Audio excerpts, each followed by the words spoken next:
Untuk mendukung tutorial komputer, kalian bisa mengklik subscribe. Halo, selamat datang di tutorial komputer. Tutorial kali ini mengenai cara menonaktifkan Windows Defender di Windows 11. Caranya sangatlah mudah. Kalian pilih di sini Show Hidden Item dan kalian pilih Windows Security. Jadi bukan Windows Defender tapi Windows Security. Selanjutnya di sini kalian pilih pada bagian Virus and Threat Protection. Virus and Threat Protection Setting. Kalian pilih Manage Setting. Dan kalian pilih Real Time Protection. Rubah dari on ke off. Maka Windows Security sudah dinonaktifkan. Sekarang apakah kegunaannya?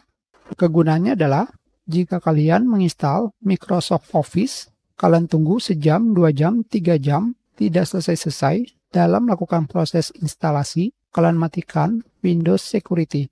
Itu adalah salah satu penyebabnya. Kenapa? Karena Windows Security melakukan scan pada file yang diinstal.